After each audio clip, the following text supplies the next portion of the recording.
Olá, eu sou a Tabs e bem-vindo ao canal. Você entendeu direito? Esse vídeo é feito pro meu irmão Gregory, que me deu um trabalhão na hora de fazer a defesa de um recurso de multa de condomínio. E aí isso me veio na cabeça, né? Eu falei, nossa, é verdade. Todo mundo pede pro parente que é advogado fazer recurso de multa, recurso de condomínio, como se só advogado soubesse fazer. O que, na verdade, não deveria ser, porque no prédio não mora só advogado. Não pilota carro só advogado. Então, eu vou dar os macetezinhos para vocês do que colocar, o que é essencial e onde observar essas regras. Mas antes, se inscreva no canal e fique de antena ligada. Tem muita coisa interessante para sua vida aqui. Eu peguei como exemplo o recurso de multas e advertências que eu tomei na obra do meu apartamento e um recurso de uma multa que eu também tomei lá atrás por ter parado num lugar sem sinalização. Só para vocês verem mais ou menos. É claro que a primeira defesa de advertência do condomínio, vocês vão ver que eu usei todo um linguajar sofisticado. Aí na segunda eu já tava de saco na lua, respondi diretamente qual era o ponto. Na terceira foi só por e-mail avisando, eu não aceito essa advertência, por isso, juntei as provas e deixei passar. Independentemente do que eu vou mostrar para vocês, é bom lembrá-los o seguinte: sempre olhem o regimento interno e a convenção de condomínio, porque cada prédio, cada empreendimento, cada condomínio pode prever uma forma diferente de você recorrer uma advertência. No meu caso, eu recebi ela impressa e respondi ela por e-mail, porque na própria notificação me dava essa opção. Mas pode ser que vocês tenham que escrever mesmo, enfim, dê uma olhada. A advertência que eu tomei a primeira vez, que tá toda bonitinha, rebuscada, foi essa daqui. É claro que eu cortei alguns detalhes do condomínio, mas para vocês terem uma noção do que normalmente vem numa advertência, isso que vocês vão ver que tem coisa errada aqui. Vem um número de protocolo, não é assim, é a multa de tal unidade. Tem que ter um número bonitinho do protocolo para facilitar encontrar o procedimento correto. Aí vem prezado fulano de tal, atendendo ao quê? À convenção de condomínio, ao regimento interno, que documento que foi violado. Então tem que colocar aqui também. Comunicar que está advertida ou multada ou suspensa, vai depender da penalidade. Porque não observou o artigo 26, a linha 5 do regimento interno. Ocorrência registrada. Isso daqui foi a reclamação que escreveram lá no livro. Morador deixou sacos de argamassa no hall do primeiro subsolo na data tal horário. No mais, o presente regimento assegura o prazo de 7 dias a partir da data de recebimento da notificação para recorrer à penalidade. O recurso deve ser enviado para, e me deu, aplicando o número do protocolo no e-mail. Então, assim, aqui ele já reforçou qual é o prazo que eu tenho para responder e a notificação geralmente tem que vir com o prazo e o meio da resposta, mas se não vir, dá uma olhada no regimento. Proibições. Então, primeiro veio uma introdução, depois veio o suposto artigo violado. Olha que beleza, aqui falaram 26 e aqui copiaram o artigo 28. Os moradores não podem depositar lixo, detritos e similares nas áreas comuns, a não ser locais e compartimentos indicados no horário determinado após devidamente embalados. Aí tá falando que é na intenção de preservar, pedindo para não repetir, porque no caso do meu regimento, a repetição que gera multa, nesse caso foi só advertência. Enfim, ele copiou e colou aqui a parte que supostamente violou. Por que eu falo que é muito importante a pessoa que faz esse tipo de advertência se atentar aos detalhes? Possivelmente foi um copia e cola de uma notificação mandada para outra pessoa e eles trocaram só essa parte aqui. Eles não chegaram a trocar essa parte de cima. Por que é ruim? No processo judicial, um errinho desse pode anular o processo todo, porque erro formal atinge completamente o processo. Lógico que tem erros que não são essenciais, que o juiz até perdoa. Você até consegue supor o que era para estar correto. Mas nesse caso aqui é um erro formal, é uma brecha a se discutir, como estamos no Brasil, né? O brasileiro adora arranjar brecha. Como que eu respondi esse recurso? Vamos lá. A Tabata, com muita paciência, primeira advertência recebida, respondeu o seguinte: mandei por e-mail, conforme pediu o número do recurso. Coloquei: recebi essa semana a notificação tal, onde cita que supostamente infringimos o artigo tal, decorrente da ocorrência tal. Dos fatos. Essa estrutura é uma estrutura padrão de advogado para processos. Primeiro você relata os fatos, depois o fundamento, que é o artigo, a parte jurídica, e depois o pedido, que é o que você quer com aquilo. Então, isso serve para qualquer solicitação, qualquer carta que vocês usarem, não só para processos judiciais por advogados. Os sacos de argamassa estavam do lado do elevador aguardando para serem transportados pelo elevador, uma vez que não poderiam ser todos levados de uma vez a respeitar o limite de peso. O hall, apesar de não especificado no relato, foi o de serviço, destinado para esse fim. Apenas para demonstrar, aí eu expliquei o que foi que aconteceu, por que o saco de argamassa estava, porque nesse dia o meu noivo estava subindo um saco por vez, só que estava muito pesado. Então ele estava esperando ajuda para subir todos os sacos, estava do lado, assim, não era lixo, ninguém descartou lixo ali. Aí, como ele viu que foi entregue errado, ele pediu para loja ir lá retirar e entregar o produto certo. Então ele não ia subir e pegar peso, né?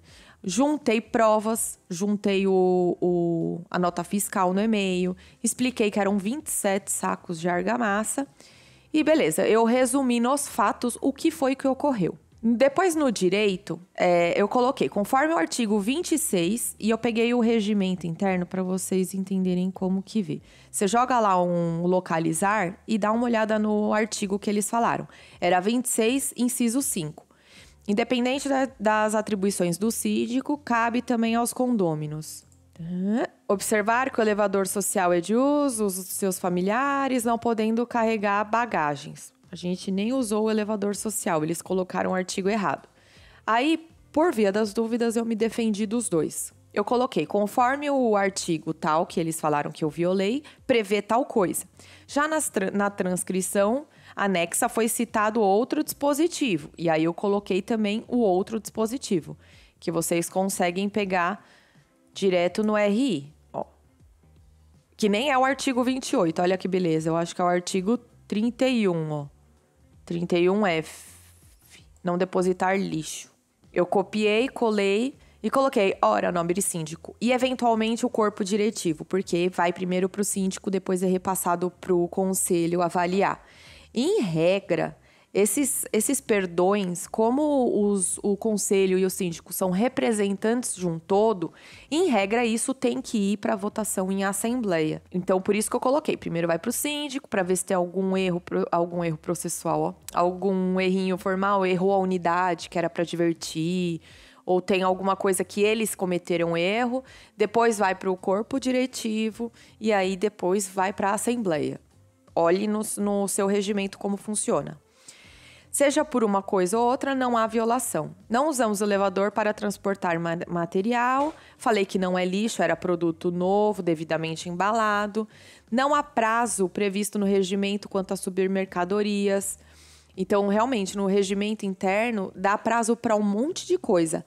Menos pro tempo que você tem para retirar a encomenda na portaria ou subir mercadoria entregue pelo subsolo. Seria coerente por parte do condomínio entender que alguns minutos ou horas aguardando no cantinho da garagem, além de pedir ajuda, é justificativa plausível. Ou seja, eu falei que realmente ficou o saco de argamassa lá, não era lixo, e que precisava do bom senso, né? Quase coloquei. Era falta de oferecer ajuda, ao invés de ir até a portaria e anotar que estava lixo jogado. Do pedido. Na conclusão, vocês colocam o que vocês querem. Seja pela falta de violação, de nexo causal, que é a causa e o dano, ter uma relação, ou ainda seja pela boa-fé, requer ser retirada a advertência imposta, uma vez que estamos seguindo à risca as orientações. Essa foi a minha defesa super bonitinha. Aí depois, eu não vou ler a advertência inteira, mas só para vocês verem. Veio o mesmo escopo. Falou que eu não cumpri as regras excepcionais do Covid, porque teve barulho de obra fora do horário permitido, que foi às 5 horas, porque na época do Covid, meu condomínio resolveu que obra só podia fazer das 11 às 2 da tarde. Porque ficou tudo bem, ficou muita gente de home office, mas é difícil achar mão de obra com esse tempo, viu? Coloca a mesma coisa, qual é o procedimento, o prazo para responder. Quando é obra, colocou atenção aqui que tem a paralisação. Repassou todas as regrinhas do Covid, específicas do Covid, enfim. Aí lá foi a Tabata. Mesma coisa. Enviei o número do protocolo, copiei e colei aquela estrutura, coloquei só a adaptação. Lá eu feri o regimento interno, aqui eu feri as regras excepcionais para flexibilização, coloquei a ocorrência, resumi o que aconteceu, coloquei por boa fé indícios do que eu estava dizendo, que foi conversas com o prestador de serviço, e coloquei e solicitei provas. Isso é um ponto muito importante. Para te advertir ou multar de algo, não adianta falar assim, a gente tem um registro no livro de registros. Eles têm que ter essa prova. Por exemplo, falou que estava fazendo barulho. Uma vizinha falou que estava fazendo barulho. Como que ela vai comprovar que era na minha unidade? E se tinha um outro vizinho fazendo barulho e ela supôs que era a minha unidade porque ela sabia que a minha unidade estava em reforma? Isso é uma coisa muito relevante. Então, vocês sempre questionam o método de prova que a pessoa vai ter. Aqui eu coloquei, eu solicito que envie provas que foi de fato a nossa unidade que fez barulho, assim como que o barulho tenha ultrapassado os decibéis. Isso condomínio nenhum se precave de ter, não tem decibelímetro nos condomínios. Então, como que vai falar que ultrapassou tantos decibéis? Gente, o bom senso tem que prevalecer. Eu não tô ensinando vocês a se desviarem da responsabilidade. Porém, se é para fazer uma parte fazer certo, a outra tem que fazer também. Do direito. Coloquei aqui que eu não recebi, eu era moradora nova, em momento nenhum eu recebi essas regras excepcionais com uma certa antecedência, e isso também é um requisito essencial para você ser multado, que é você ter ciência de que aquilo pode ou não pode. É diferente do que falar assim, estava no regimento interno e eu não fui lá ler o regimento interno, porque está à disponibilização de todos. Mas no portal da administradora do condomínio não tinha essas regras excepcionais de Covid. Então não tem como cobrar que eu saiba as regras, apesar de que eu sabia e realmente não tinha barulho. Então, por um motivo ou por outro, eu justifiquei aqui, que não tem no portal, e que seja pela falta de violação ou pela boa-fé, requer seja retirada a advertência. Aí a resposta deles foi assim, mas isso é só uma advertência, você não tem que pagar nada, não é uma multa. Falei, muito bem, que bom, mas se tiver a reincidência, eu vou ter que pagar a multa. E eu não acho correto ser advertida de algo que eu não fiz. Então, eu pedi para eles, primeiro, comprovarem que fui eu, segundo, retirar a advertência. Como eu não tive mais retorno, acho que o assunto morreu. Por fim, vocês viram que o escopo de um recurso é bem simples. Quando eu recebi a terceira, a quarta, a quinta notificação, foi só mensagem direto no corpo do e-mail, sem me preocupar com o escopo, mas é claro que esse esqueleto serve como padrão. Primeiro, o que você foi multado, o que disseram que violou, depois o que aconteceu, depois a parte da fundamentação que toma como base a lei ou um regimento interno, coisa assim, e por fim o que você quer. Não muito diferente é o caso da multa de trânsito. Esse recurso que eu tenho aqui não é dessa multa, mas serve para eu mostrar para vocês o esqueleto. Na multa vem a fundamentação, na advertência no condomínio não tinha lá o artigo que violou, aqui fala a mesma coisa, ó. Foi o CTB, que é o Código de Trânsito Brasileiro. CTB, tá? Não decora CTN nacional, porque CTN é o Código Tributário Nacional. Eu sou ótima para confundir. Tá falando qual foi a lei, aí a data que ela foi expedida. Aqui embaixo, ele obrigatoriamente tem que enquadrar a sua infração. Então, ó, CTB lei tal, artigo tal, inciso tal. Esse é a sua infração. Te dá uma data limite para você apresentar o recurso. Outra coisa, da mesma forma que no meu recurso eu tinha falado lá, cadê o decibelímetro para comprovar que o barulho estava maior? Ou quem é a vizinha que reclamou? Tudo bem, pode ser anônimo? Pode, mas cadê as provas de que fui eu? É aqui, tipificação da infração. É aqui que tá as provas. Foi o agente de trânsito, foi um revólverzinho de laser que pegou a velocidade. Tem que ter tudo isso. Se não tiver, a multa deve ser anulada e a gente tem um vídeo só sobre isso, sobre as questões formais que eu expliquei no começo desse, que podem anular a sua multa, ainda que você de fato tenha tomado ela. Vale a pena assistir esse vídeo depois que eu acabar o que você tá vendo agora. E tem todos os detalhes, ó, o agente de autoridade, qual foi a matrícula, porque não tem o nome do cara lá, mas tem a matrícula do revólverzinho. Eu não li esse recurso que eu fiz em 2013, eu só abri e vai ser meio que um react com vocês aqui, porque eu era estudante de direito adora florear as coisas. Venho por meio deste, odeio isso hoje. É óbvio, se você tá pela carta, você já foi por esse meio. Solicitar que seja desconsiderada a multa ofertada no dia tal, na rua tal, altura. Pois no local, no momento em que estacionei meu veículo, havia um rapaz com colete amarelo. Aí eu contei o que aconteceu, havia veículos estacionados. Quando eu retornei 15 minutos após estacionar, não havia multa impressa. Houve equívoco da minha parte em considerar a informação que foi dada. E disse que não tinha, que tinha omissão porque não tinha sinalização.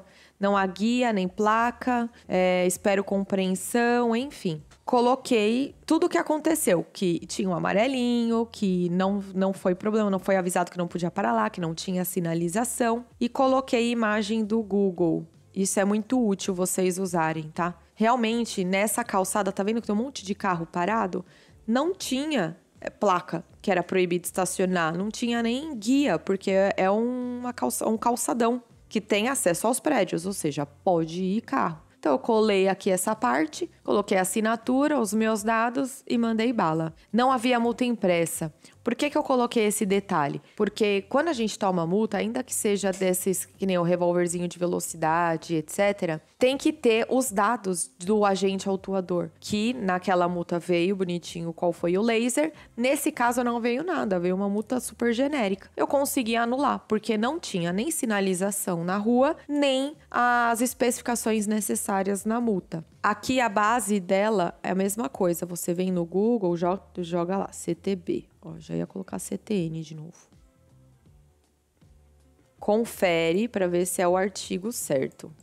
Ah, tá, mas eu preciso fazer tudo isso. Precisa, porque você vive em sociedade, você precisa saber o que acontece ao seu redor. Aqui, ó. Aqui é o limite de velocidade. Então, foi esse artigo que me enquadraram, que foi superior a 20%. O CONTRAN, inclusive na multa tem isso. Ele dispõe sobre algumas regrinhas específicas, ó. CONTRAN número 619 de 2016. Artigo 21. Pra vocês terem ideia. Joga sempre no Google, nada melhor do que o Google. Aí tem que dar uma olhada. Ah, ele só falou do valor, é a base do valor. Mas no CONTRAN vocês conseguem ver quais são as especificações técnicas que tem que estar numa advertência. Então você vê, seja pela multa, advertência do condomínio que tomou como base o regimento interno ou a convenção de condomínio, ou seja, uma multa de trânsito que tomou como base uma lei federal ou uma resolução pública aí, né, de um órgão público, você tem que comparar aquilo que está te enquadrando com o procedimento correto para recorrer. Isso não quer dizer que precisa de juridiquês, gente. Não precisa usar de termos técnicos. É só você entender. Tem que ser acessível, tem que ser viável. Se você não entendeu alguma advertência que você tomou, você tem o seu direito de contraditório e ampla defesa. Você pode questionar, porque obrigatoriamente tem que ser acessível. Se vocês tiverem alguma dúvida, deixem aqui nos comentários. Compartilhe o vídeo com todo mundo que você conhece. Se inscreva no canal, siga a gente no Instagram, no TikTok e me responda aqui nos comentários também. Você entendeu direito? Até a próxima!